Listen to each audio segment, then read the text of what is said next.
শুভ সন্ধ্যা। পরমেশ্বর ভগবানের নাম স্মরণ করে আমরা আজকের অনুষ্ঠান আরম্ভ করছি।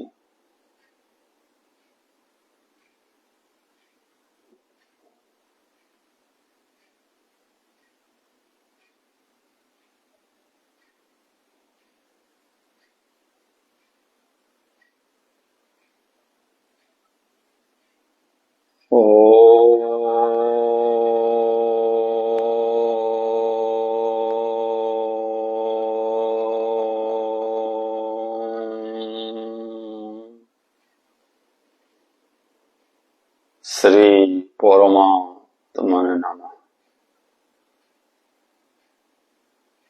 শুরুতেই আমরা স্বরূপ চিন্তন করব। আমি শক্তিশালী আত্মা, আমি শক্তিশালী আত্মা, আমি দেহ নয়, মন নয়, বুদ্ধি নয়, আমি নিত্য শুদ্ধ বুদ্ধ মুক্ত আত্মা, আমি সচিৎ আনন্দময়। তার আগের দিনে ফেসবুক লাইভ অনুষ্ঠানে আমরা শ্রীমদ্ ভগবদ গীতার ৮ম অধ্যায় অক্ষর ব্রহ্মযোগের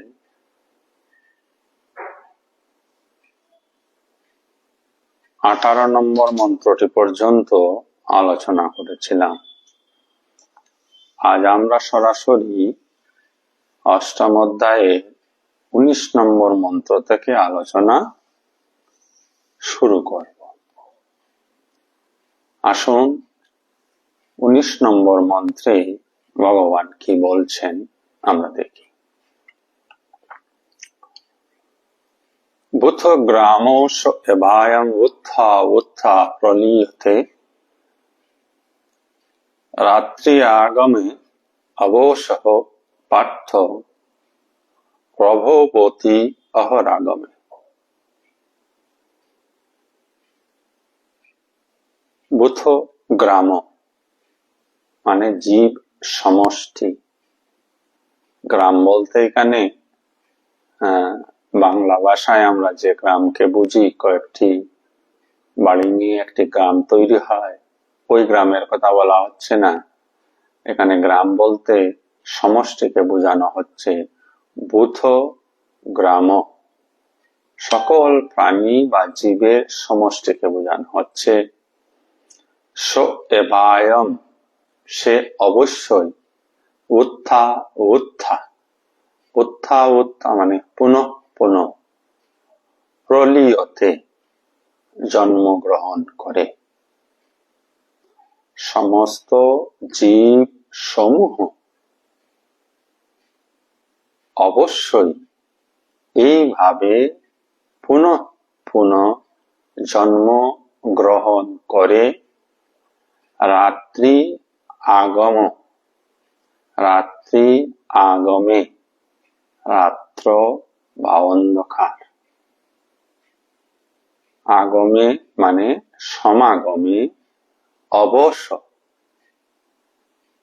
নিরুপায় হয়, আপনা থেকেই পার্থ প্রভবতী, হে পার্থ প্রভবতী মানে প্রকাশিত হয়, অহ মানে দিন, আগমে আগমনে।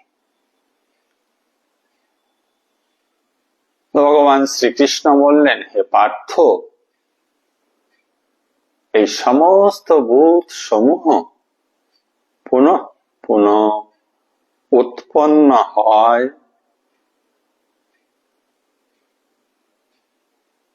এবং রাত্রির আগমনে লয়প্রাপ্ত হয়, পুনরায় দিনের আগমনে আপনা থেকেই প্রকাশিত হয়। সহজভাবে আমরা আগে শ্লোকটির ধারণা যেন করি। আর 1 ঘন্টা পর 2-4 ঘন্টা পর আমরা সবাই ঘুমিয়ে পড়ব। বর্তমানে বা এই মুহূর্তে রাত্র 1 ঘন্টায়। যখন ঘুমিয়ে পড়ব, গভীর নিদ্রায় চলে যাব, এই নিদ্রা অবস্থাকে বলা হচ্ছে, গভীর নিদ্রা অবস্থাকেই ধরুন বা বুঝে নিন যে লয় হয়ে যাওয়া। গভীর নিদ্রা অবস্থায় শরীরের বোধ থাকবে না, জগতেরও বোধ থাকবে না, মনও থাকবে না। মন এক জায়গায় গিয়ে লয় হয়ে যায়। সে জায়গাটিকে শাস্ত্রীয় ভাষায় বলা হচ্ছে আনন্দময় কোষ। এই আনন্দময় কোষে মন লয় হয়ে যাবে। আর মন লয় হয়ে গেলেই আমরা গভীর নিদ্রা চলে যাই। তো আমার আর কিছু বোধ থাকলো না, সকল বোধ হারিয়ে গেল, অথচ আমি জীবিত আছি, অথচ আমি থাকি, আমি আছি। পরদিন যখন নিদ্রাভঙ্গ হবে, আবার আমার এই জগৎ সৃষ্টি হবে। রাত্রি নিদ্রাকালে জগৎ যেমন হারিয়ে যায়, আবার সূর্য উদয় অর্থাৎ নিদ্রাভঙ্গের সাথে সাথে আমার সবকিছু যেন আবার ফিরে আসে। প্রতিদিন এই ঘটনা আমাদের মধ্যে হয়ে চলছে। আমরা সবাই রাত এবং দিনের সম্পর্কে অবগত এবং তৎসঙ্গে ইহাও অবগত আছি যে গভীর নিদ্রায় আমার কোনো বোধ থাকে না। বেদান্ত এই জায়গাটাতে, গীতা ওই জায়গাটাতে আলোকপাত করার চেষ্টা করছেন। এই যে বোধ থাকে না, অথচ আপনি থাকেন। আপনার কাছে আপনার শরীর থাকে না, জগৎ থাকে না, পরিবার থাকে না, ধন সম্পদ থাকে না, ক্রোধ, হিংসা, মান, অভিমান কিছুই থাকে না, অথচ আপনি থাকেন। ওই গভীর ভাবটাকে বুঝতে হবে। এখানেই সকল রহস্য লুকিয়ে আছে।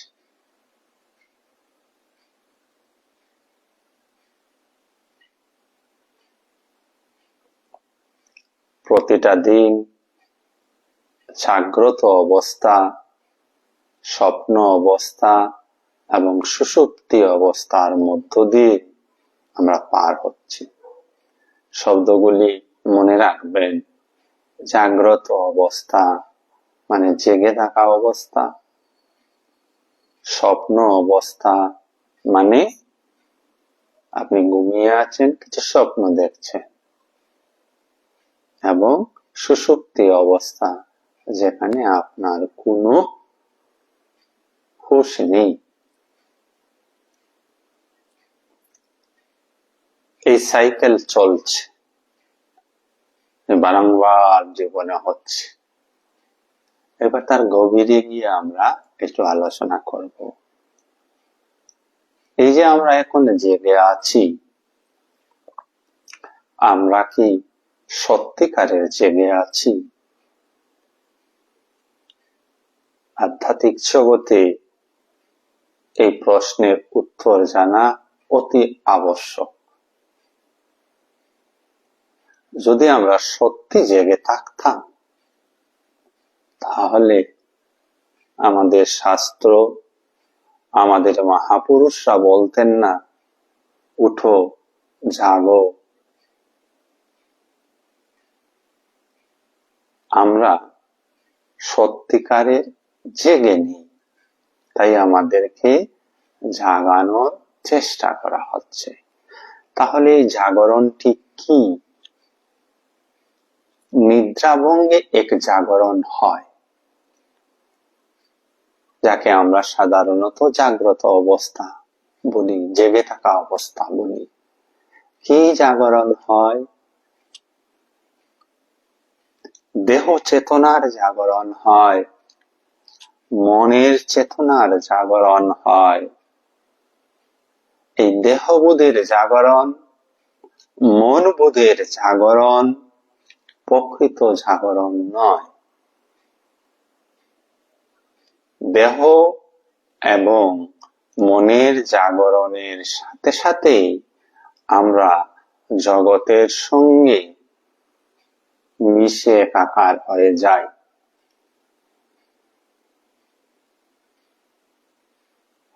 জগৎ থেকে পাওয়ার আশা করতে থাকি। এই যে জাগরণটা, পারমার্থিক ভাষায় বা শাস্ত্র গ্রন্থে বা মহাপুরুষদের ভাষায় এই জাগরণটা ঠিক নয়। তাই বলা হচ্ছে ব্রহ্ম সত্য, জগৎ মিথ্যা। তো আমাদের জাগরণটাও মিথ্যা হয়ে যায়। ওই জাগরণের উপর কি নিয়ে আসতে হবে? সচেতনতা, দৈহিক চেতনা নয়। জাগার সাথে সাথে দৈহিক চেতনা অনুসারে আপনার বাথরুম পাবে, জাগার সাথে সাথে আপনাকে জলপান করার ইচ্ছা হবে, এগুলো দেহের কাজ। জাগার সাথে সাথে আপনি এক কাপ চা খেতে চাইবেন, তাহলে জাগরণ কিসের হলো? দেহের জাগরণ হলো। আর দেহ যা যা ডিমান্ড করছে, সেই সব জিনিস আমরা পূরণ করে চলছি। মহাপুরুষগণ, ভগবান শ্রীকৃষ্ণ বলছেন, ওই জাগরণটাকে ভালো করে দেখো, কেন জেগে আছো, জেগে কি করছো। জেগে যদি শুধুমাত্র শরীরকে নিয়ে খেলা করছো, তাহলে সেটা প্রকৃত জাগরণ নয়। কেন? একটি পশু ঘুম থেকে উঠে ওই শরীর এবং মনের চাহিদা মেটাতে থাকে। তো শরীর মনের চাহিদা মেটানোর জন্য যে জাগরণ, সেই জাগরণকে সাধু পুরুষেরা বলছেন আমাদের মূর্ছিত অবস্থা। আমরা জেগে আছি কিন্তু হুঁশ নেই, হুঁশহীন জেগে থাকা অবস্থা। হুঁশ আনতে হবে, সচেতনতা আনতে হবে। জেগে কেন আছি? কি পার্থিব কিছু বস্তু পাওয়ার আশায়? শরীর এবং মনকে সন্তুষ্ট করার আশায়? না, আমি ব্রহ্মস্বরূপ, এই জ্ঞানে বা এই উপলব্ধিতে বা এই বোধে স্থিত হয় এই জগৎ সংসারকে ব্যবহার করব।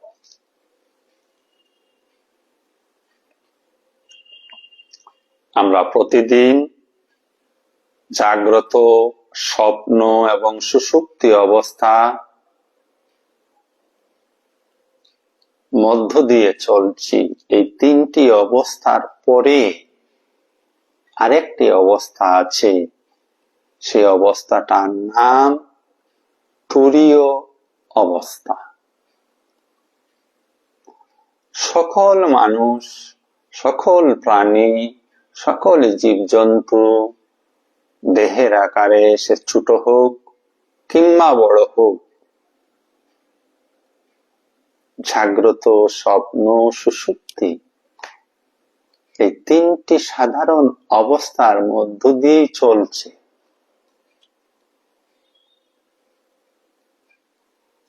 তুরীয় অবস্থায় একমাত্র পৌঁছানো সম্ভব মানুষের, অন্যান্য জীবজন্তুদের নয়। তো তুরীয় অবস্থায় পৌঁছাতে হলে আপনাকে জেগে থাকতে হবে। তাহলে আমরা যেভাবে জেগে আছি, সেই জেগে থাকাটা শুধুমাত্র এই শরীরের জন্য, শুধুমাত্র মনের অতৃপ্ত কামনা বাসনাগুলিকে পূর্ণ করার জন্য আমাদের জেগে থাকার মূল লক্ষ্য। আমাদের জেগে থাকার মূল লক্ষ্য ওই দেহ মনের ঊর্ধ্বে তুরীয় অবস্থাতে পৌঁছানোর হয় না, ওইখানে পৌঁছাতে হবে। তো সে যাত্রা কি একদিনে সম্ভব? সেখানে কি একদিনে পৌঁছানো সম্ভব? হ্যাঁ, একদিনে পৌঁছানো সম্ভব, আর লক্ষ কোটি বছরেও সম্ভব নয়। কেন সম্ভব নয়? যদি কিছু আপনি বুঝলেন, বুদ্ধির দ্বারা বুঝলেন, তা যদি নিজ জীবনে প্রমাণ করতে না পারেন, তাহলে ওই সত্যটা আপনার জীবনে অপ্রমাণিত হয়েই থাকবে, সে যুগ যুগান্তর ধরেই থাকবে। আর যারা দৃঢ়তার সঙ্গে, নিষ্ঠার সঙ্গে, শ্রদ্ধা ভক্তির সঙ্গে পরোক্ষ জ্ঞান, যে জ্ঞান আমরা গুরু মহারাজদের কাছ থেকে পাই, যে জ্ঞান আমরা শাস্ত্র থেকে পাই, যে জ্ঞান আমরা সৎসঙ্গ থেকে পাই, সেই জ্ঞানকে ধারণ করে তার সত্যতা যখন আমরা প্রমাণ করার জন্য উঠে পড়ে লেগে যাই, তখন সেই সত্যে আমরা উপনীত হতে পারি। তো এই তিনটি অবস্থার ঊর্ধ্বে যে অবস্থা, সেই অবস্থায় আমাদের পৌঁছাতে হবে। তো জাগ্রত অবস্থা আমাদের দেহ এবং মনের শুধুমাত্র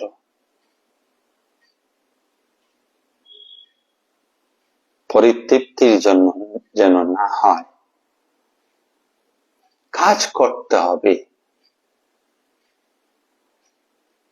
এই পৃথিবীতে যখন আমরা বেঁচে আছি, তখন আমাদেরকে কাজ করতে হবে। কাজ করা সময় হুঁশ রাখতে হবে। তাই আমরা মানুষ আমাদেরকে বলা হয়। মান বলতে এখানে মান সম্মানের কথা বোঝানো হয় না। মান বলতে এখানে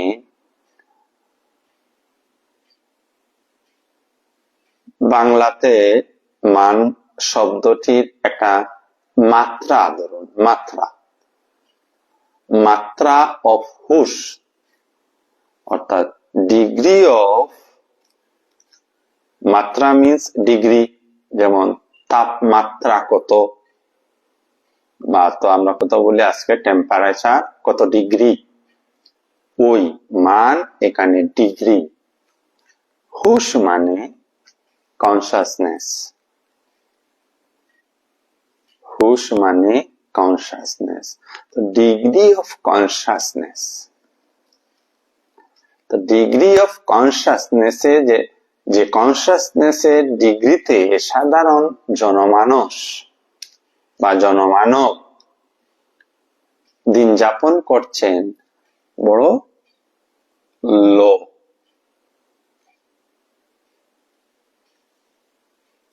তার মানে কি, আমরা হুশ অর্থাৎ কনসিয়াস কোথায় আছে? আমাদের বিবেকে, আমাদের বৈরাগ্যে, আমাদের প্রেমে, আমাদের ভালোবাসায়, অর্থাৎ আমাদের দৈব গুণগুলিতে। আর হিংসা, ভয়, ক্রোধ, লোভ, মোহ ইত্যাদিগুলিতে আমাদের আসরিক শক্তিগুলি কাজ করে। আমরা সবাই জানি প্রতিটি মানুষের মধ্যে আসরিক শক্তি এবং দৈব শক্তি রয়েছে। যেহেতু আমরা প্রতিদিন লোভ, হিংসা, ভয়, দুর্বলতা, পরনিন্দা, পরচর্চা, ক্ষুদ্রতার মধ্যে জীবন যাপন, সংকীর্ণতার মধ্যে জীবন যাপন, এইগুলাকে আমরা কি বলবো, যেগুলো আমাদের জন্য আমরা এগুলির সঙ্গে একাষ্টম হয়ে আছি।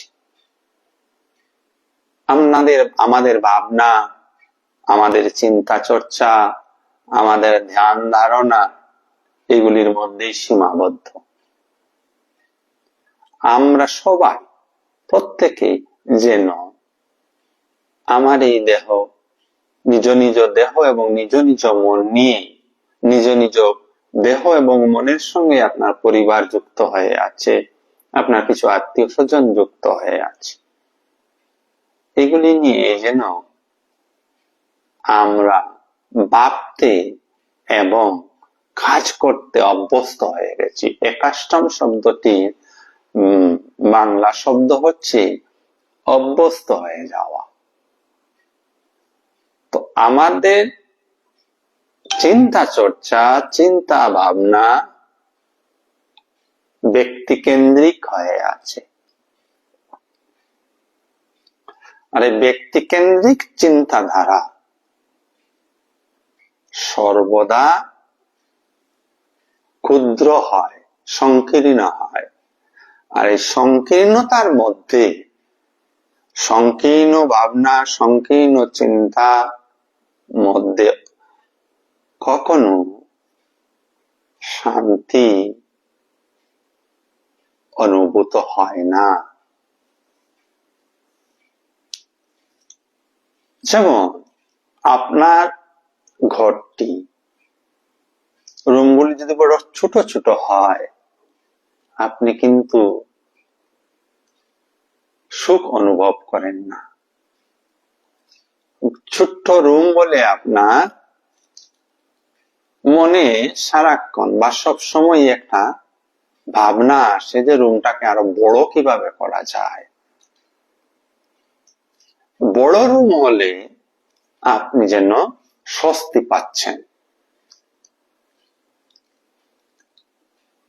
এটা কেন হচ্ছে? আপনার 2 জোড়া কাপড় আছে, আপনি চাইছেন আপনার 10 জোড়া কাপড় হোক। কেন?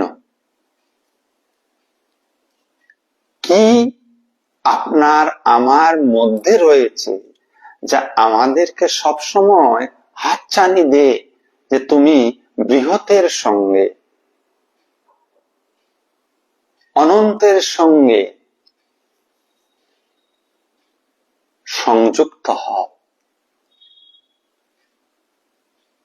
কারণ আমরা স্বরূপত সবাই বৃহৎ,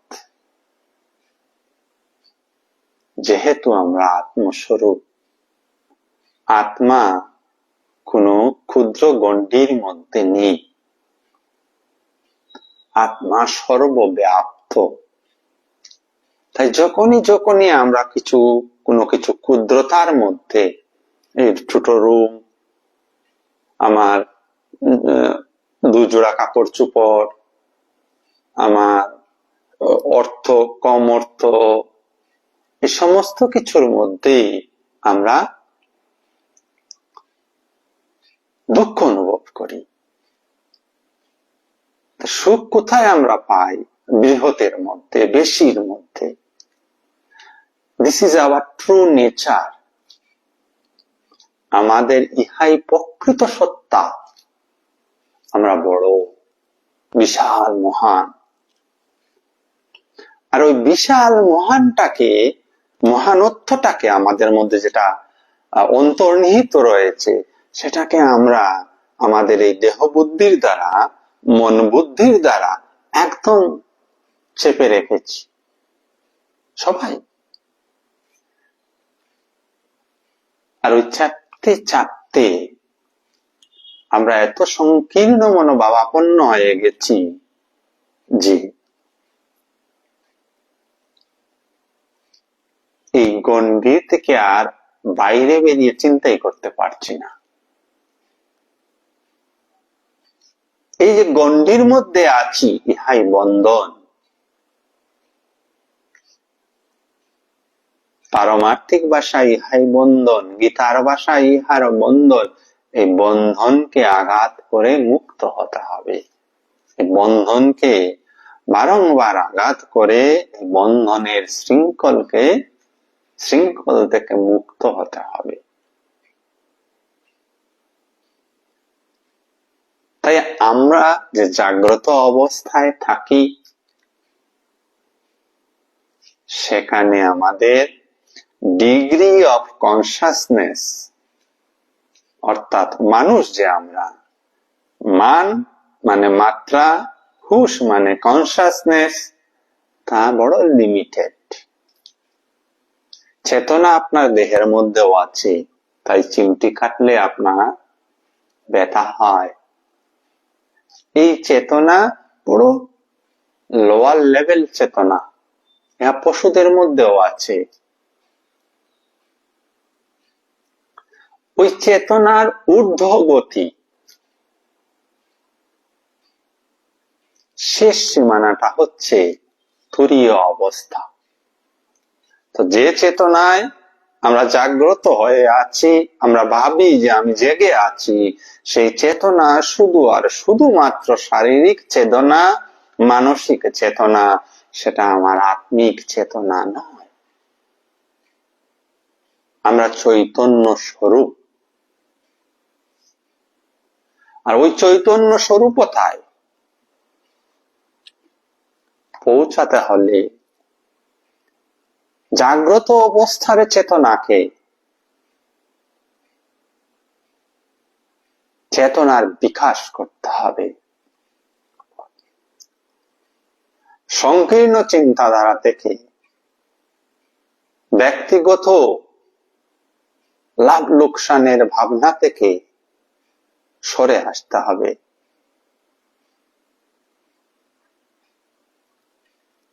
প্রশ্ন এখানে আসে যে আমি সংসার করছি, আমাকে তো এই ভাবনাগুলি ভাবতে হবে। অবশ্যই ভাববেন। কেউ বলছে না, কোন শাস্ত্র বলছে না, কোন মহাপুরুষ বলেননি আপনি আপনার সংসার ধর্ম পালন করবেন না, আত্মীয় স্বজন পরিবার পরিজনদের সেবা শুশ্রূষা করবেন না। কোন শাস্ত্র বলেনি। করবেন,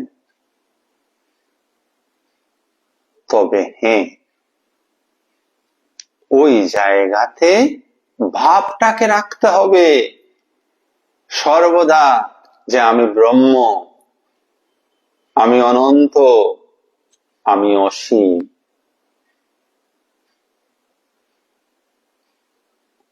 আমি প্রেম স্বরূপ, আমি আনন্দ স্বরূপ।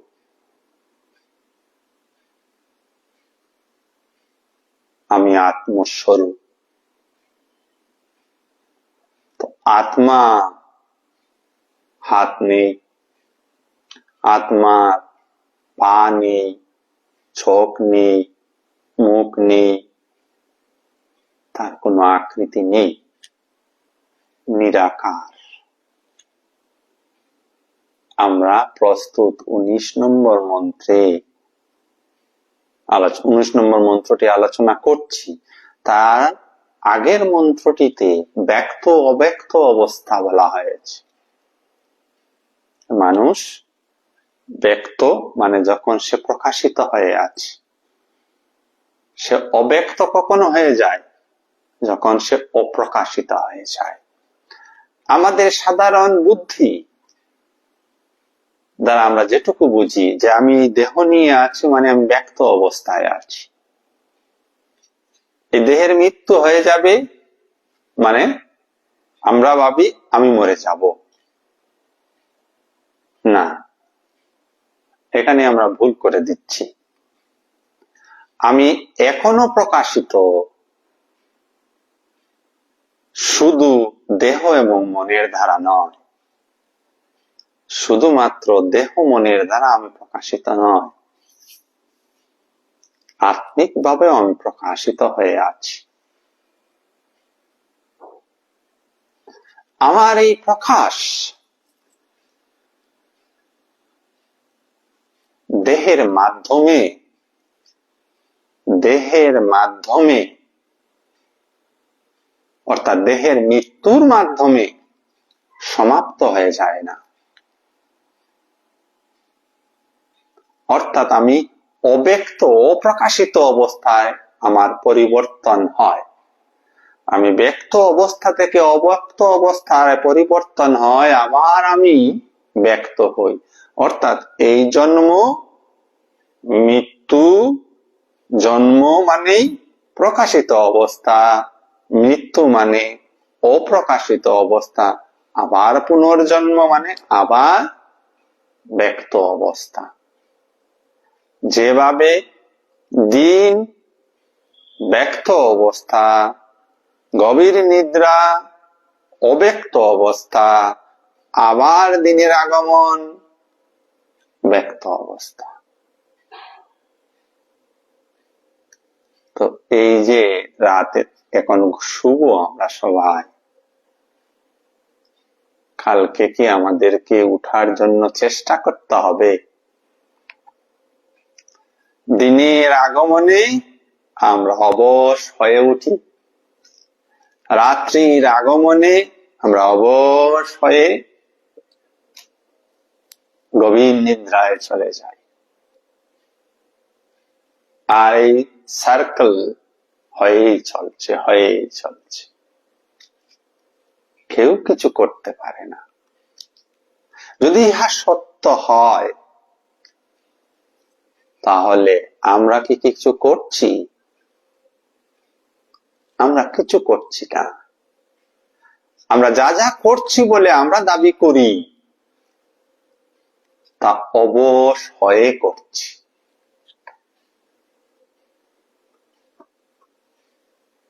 আজ রাত্রে যখন ঘুমাবো, পরদিন সকালে কেউ 6টায়, কেউ 5টায়, কেউ 4টায়, কেউ 8টায়, কেউ 12টায় উঠতেই হবে অবশ হয়ে। অবশ মিন্স যে চেষ্টাহীন ভাবে উঠতেই হবে। আর এই সারাটা দিন আমরা চেষ্টাহীন ভাবে অবশ হয়ে কাজ করে চলছি। কেউ রান্না করছি, কেউ বাজার করছি, কেউ অফিস যাচ্ছি, কেউ স্কুল যাচ্ছি, কেউ কলেজ যাচ্ছি, সবাই অবশ হয়। কেউ কাউকে বলছে না, সবাই অবশ হয়ে করছে। এই অবশতা, এই যে অবশতা, ইহাই মানুষের দুর্বলতা, ইহাই মানুষের বেহুশ অবস্থা। তাই শাস্ত্র, তাই মহাপুরুষরা বলছেন, এই বেহুশ অবস্থায় জীবন যাপন করো না। তুমি মানুষ, হুশে বাঁচো, সচেতনতায় বাঁচো।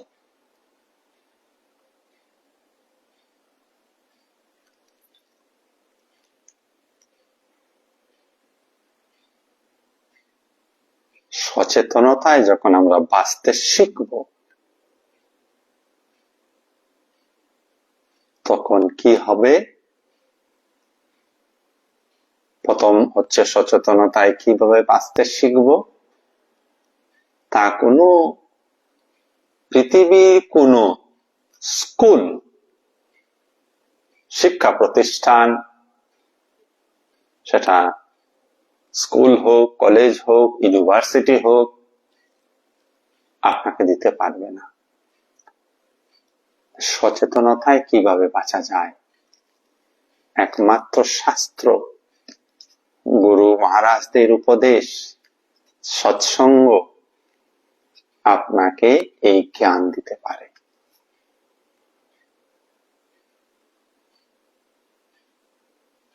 বেপরোয়া হয়ে, অবশ হয়ে, দেহ মনের চাহিদা মতো কাজ না করে কেন কাজটি করছি তা ভাবতে হবে।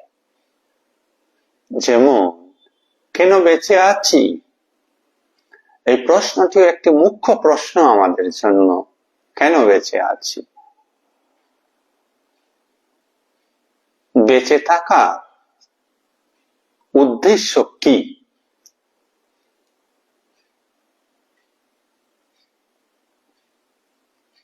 সাধারণ বুদ্ধিসম্পন্ন মানুষ বলবেন যে পরিবার প্রতিপালন, পরিবারের জন্য বেঁচে থাকতে হবে।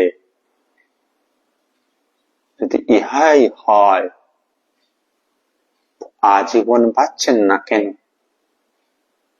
কেন মানুষ মৃত্যু মুখে পতিত হয়? অবশ্যই মানুষকে মৃত্যুকে বরণ করতে হয়। কাদের?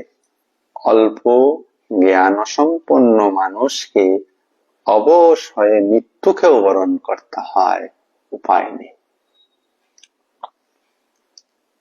শাস্ত্র এখানে আমাদেরকে সচেতন করে দিচ্ছেন, মৃত্যু এই দেহের অবশ্যই হবে হবে হবে। যদি জগতে, আপনার জীবনে, আমার জীবনে কোন সত্য থেকে থাকে, সেই সত্যটা হচ্ছে আমি মরব।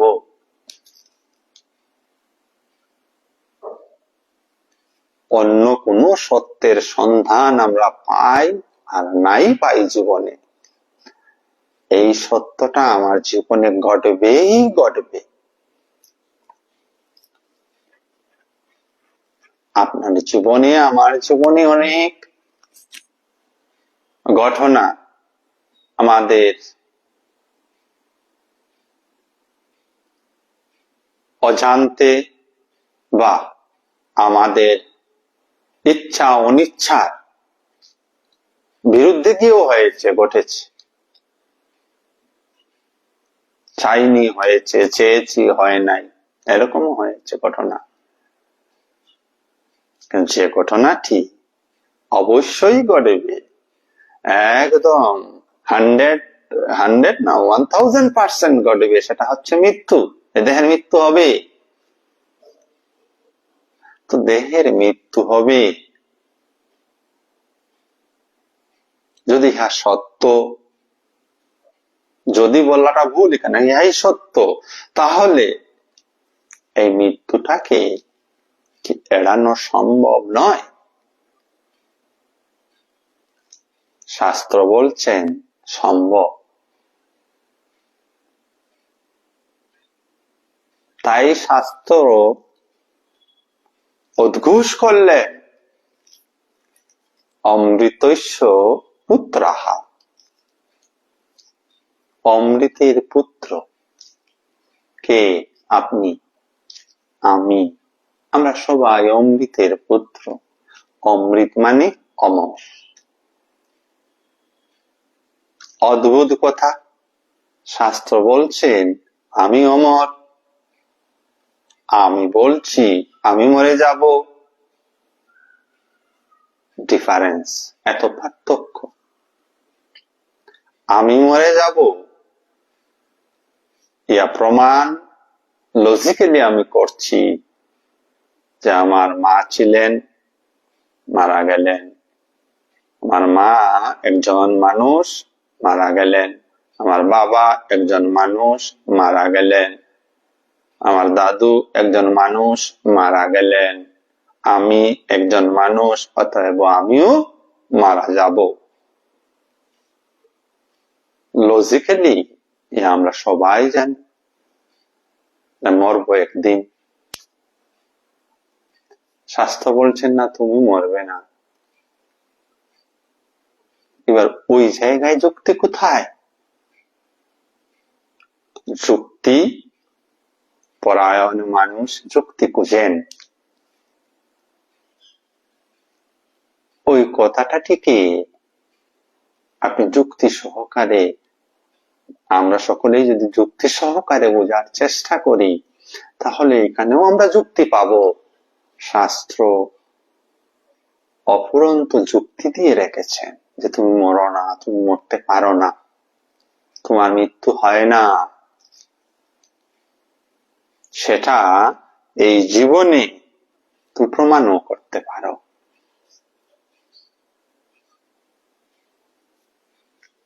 লৌকিক যা ঘটনা ঘটছে, জাগতিক যা ঘটনাগুলি ঘটছে সব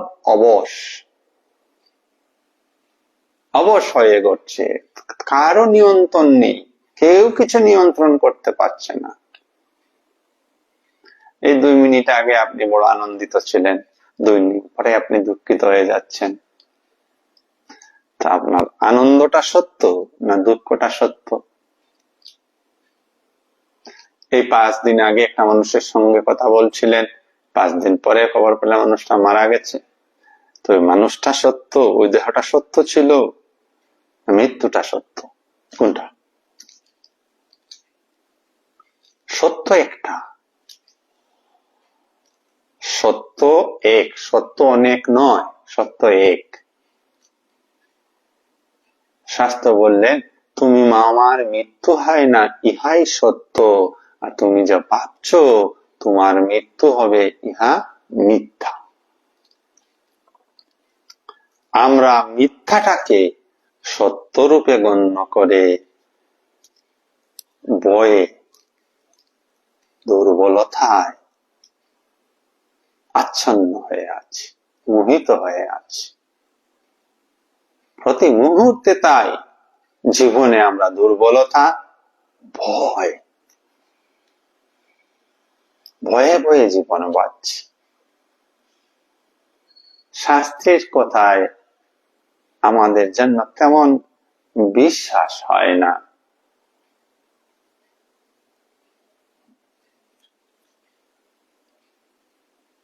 সেদিন একটা গল্প শুনেছিলাম এই মহারাজের কাছ থেকে, একজন মহারাজের নিকট থেকে। গল্পটি এইরকম যে একজন ভাগবতকার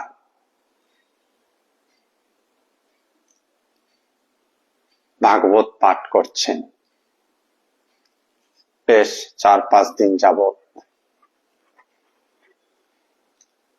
তো অনেক লোক এখানে আসে, এই সৎসঙ্গে আসে শোনার জন্য।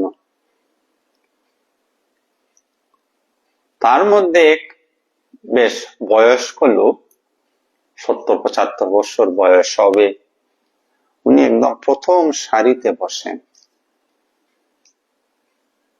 এবং ভাগবত যিনি বলছেন তার কথা খুব মন দিয়ে শুনছেন। প্রতিদিনই শুনছেন, যখনই ভাগবত বক্তা কিছু বলছেন তিনি ঘাড়ও নাড়াচ্ছেন, হা হা হা করছেন। অবভিয়াসলি আপনি যদি কাউকে কিছু বলেন এবং সে যদি খুব মনোযোগের সহিত শুনে আপনারও ভালো লাগবে। তো ওই ভাগবত বক্তা জনেরও খুব ভালো লাগলো ওই লোকটিকে। 3-4 দিন থেকে লক্ষ্য করছেন যে তিনি একদম যথাসময়ে উপস্থিত হন, সারাক্ষণ একদম গ্রহগ্রাসে বক্তার কথা শুনছেন, সঙ্গে সঙ্গে সাড়াও দিচ্ছেন, মাথা নাড়াচ্ছেন। বক্তা খুবই প্রীত হলেন, আনন্দিত হলেন ওই লোকটি সম্পর্কে, লোকটিকে দেখে।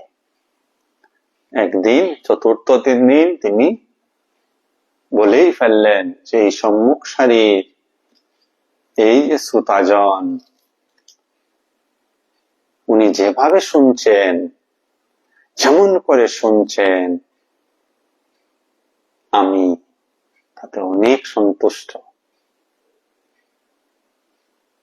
এই শুনে তো শ্রোতা যিনি, তিনি আরো একদম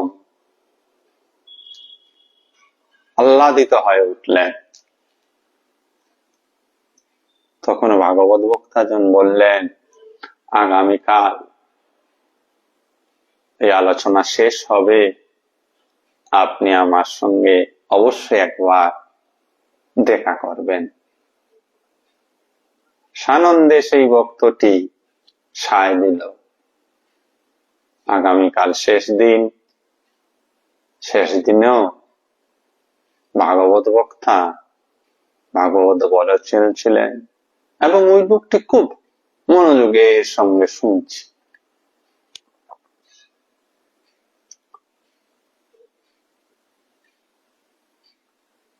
উনার মনোযোগ দেখে ভাগবত বক্তা তখন বললেন যে আরেক দিন এই সৎসঙ্গ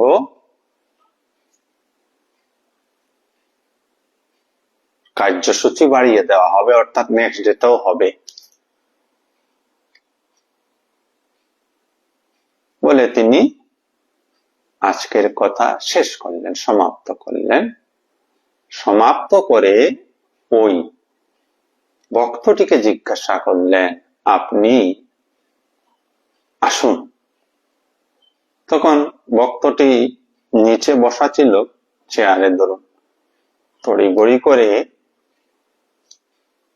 মঞ্চের দিকে অগ্রসর হতে যাবে, ঠিক সেই সময় ভগবত বক্তাজন বললেন, আপনাকে আসতে হবে না, আপনি যেখানে আছেন এখানেই থাকুন, আপনাকে একটি কথা জিজ্ঞাসা করব।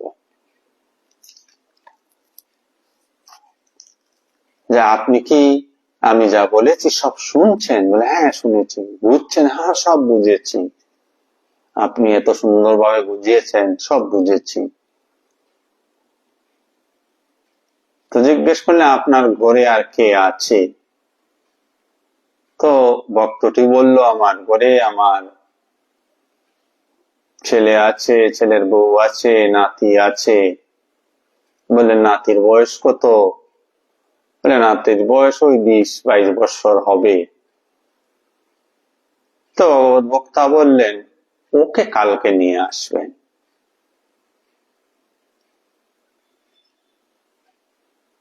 এমনিতেই ভক্তটি বলে উঠল, না না, ও তো আসবে না, ওকে এখানে আনতে পারবো না, বা ওকে এখানে নিয়ে আসা চলবে না।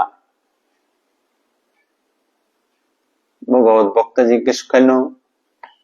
তো তাতেই বললেন, আপনি যেভাবে বুঝান সেভাবে যদি সে শুনে তাহলে সে সাধু হয়ে যাবে, সন্ন্যাসী হয়ে যাবে, তাকে এখানে আনা যাবে না। আমার 3 কাল গিয়ে 1 কাল বাকি আছে, আপনি আমাকে যতই বুঝান আমি বুঝেও আর পরিবর্তন হব না, সংসার মোহ আমার মধ্যে থাকবে, আমি সংসার মোহ ত্যাগ করবো না, আপনি আমাকে যতই বুঝান। কিন্তু নাতি যদি আসে, তার যৌবন অবস্থা আর আপনি যেভাবে বোঝাচ্ছেন সেই কথাগুলি যদি সে গ্রাস করে নেয়, সে সংসার ত্যাগই করে দেবে।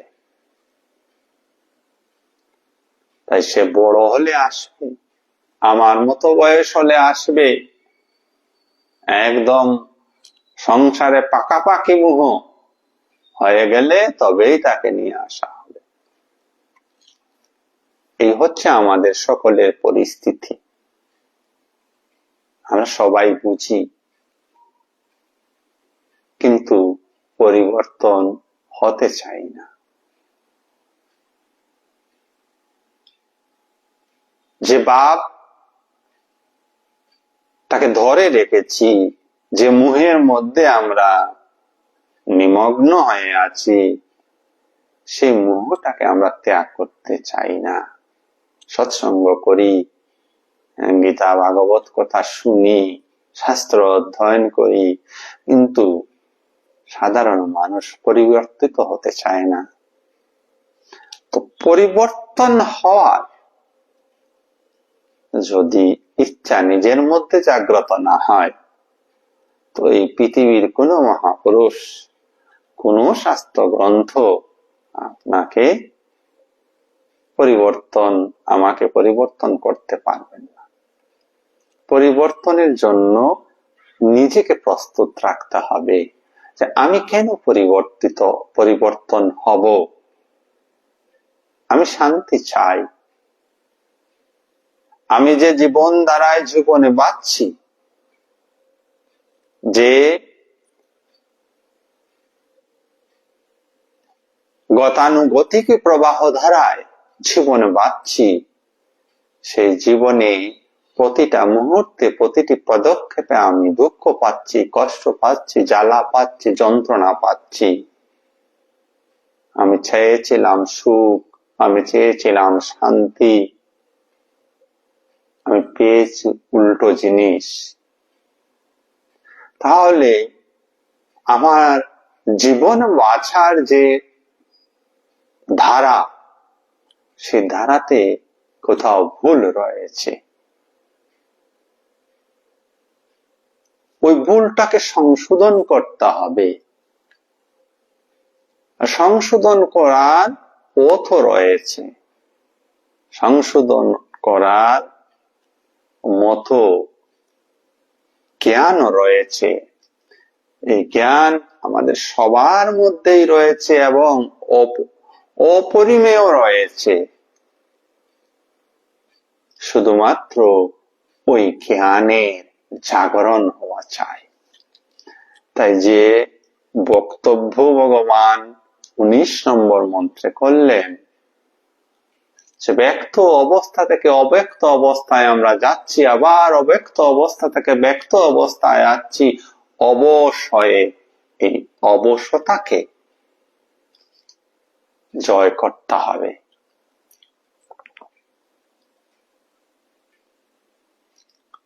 অবশ্যতাকে জয় করা মানেই গতানুগতিক জীবন বা এই প্রকৃতির 3টি অবস্থা, জাগ্রত, স্বপ্ন এবং সুষুপ্তি অবস্থার ঊর্ধ্বে যে আরেকটি অবস্থা রয়েছে, তুরীয় অবস্থা, ওই জায়গায় পৌঁছাতে হবে। আর ওই জায়গায় পৌঁছানোর পর আপনি বাকি 3টি অবস্থাতে সাবলীল ভাবে গমনাগমন করতে পারবেন। সাধু পুরুষরা আমাদের মতোই ওই 4 নম্বর অর্থাৎ তুরীয় অবস্থা থেকে জাগ্রত অবস্থা, স্বপ্ন অবস্থা, সুষুপ্তি অবস্থা, ইচ্ছা মাত্র তুরীয় অবস্থায় গিয়ে পৌঁছান। 4তলা বিল্ডিং, 4তলা বিল্ডিং সম্পর্কে যখন আপনি ওয়াকিবহাল হবেন, আপনি ইচ্ছা মতো, লিফট আছে, যে কোনো তলায় আপনি থাকতে পারেন। আপনি বাধ্য হবেন না তখন যে আমাকে এই তালাতে থাকতে হবে, এই অবস্থাতে থাকতে হবে না। Not that, then you can control yourself by the grace of your consciousness, by the strength of your consciousness.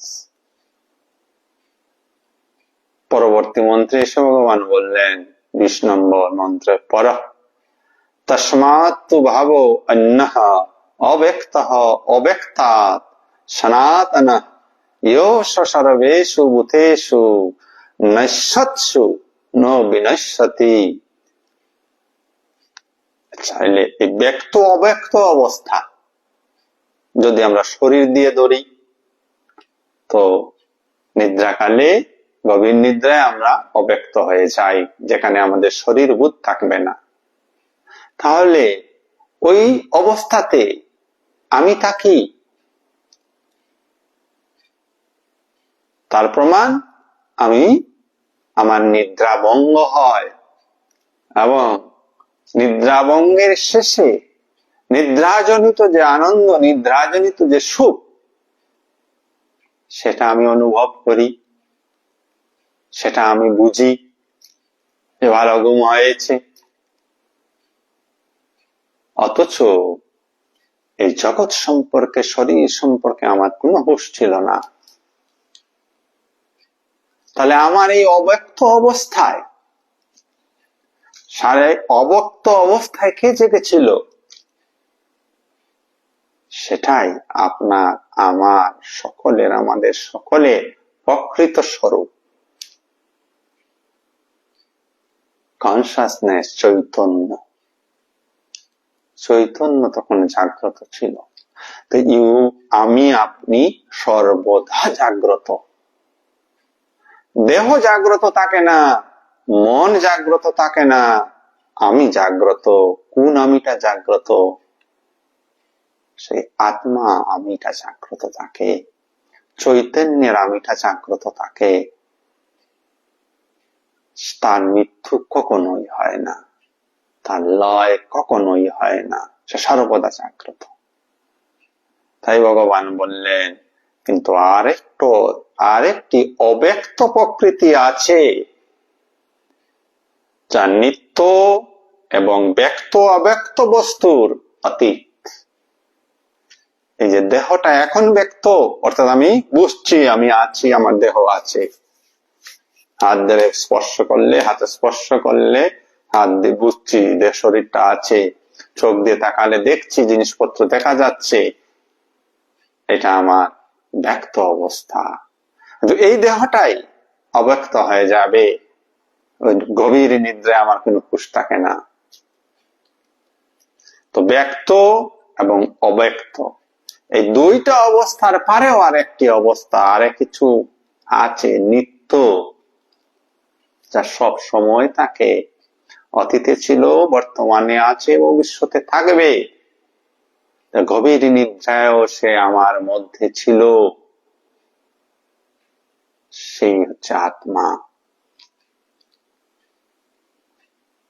সমস্ত কিছু যদি বিনষ্ট হয়ে যায়, অর্থাৎ আমার এই দেহ যদি বিনষ্ট হয়ে যায়, আমি থাকব। এই হচ্ছে আমার, আপনার, আমাদের সকলের প্রকৃত স্বরূপ। দেহ মন আমরা নই। প্রতিদিন আলোচনা করলে আমরা একবার এটা চর্চা করি, আমি দেহ নই, মন নই, বুদ্ধি নই। আধ্যাত্মিক জগতে উন্নতি যদি করতে হয়, নিজেকে দেহ মন থেকে আলাদা করতে শিখতে হবে, জানতে হবে, তার অভ্যাস করতে হবে। করতে করতেই আপনি এমন একটা অবস্থা আপনার মধ্যে আসবে, সর্বদা আপনি অসংলগ্ন অবস্থায় থাকবেন। আত্মা সর্বদা অসংগ অবস্থায় বিরাজ করেন। তিনি কারো সঙ্গে কিছুতেই কোনোভাবে যুক্ত হন না। সবাইকে অশেষ অশেষ ধন্যবাদ জানিয়ে আমাদের আজকের এই আলোচনা অনুষ্ঠান আমরা সমাপ্ত করছি। অনুরোধ রাখছি, যদি ভালো লাগে এই ভিডিওটিকে শেয়ার করবেন নিজ নিজ ফেসবুকে। আপনাদের সকলের অন্তরস্থ আত্মাকে আমার শতকোটি প্রণাম জানিয়ে আজকের এই আলোচনা এখানেই সমাপ্ত করছি। ও শ্রীরামকৃষ্ণের নমস্তে। শুভরাত্রি। সবাই ভালো থাকুন, সুস্থ থাকুন, আনন্দে থাকুন।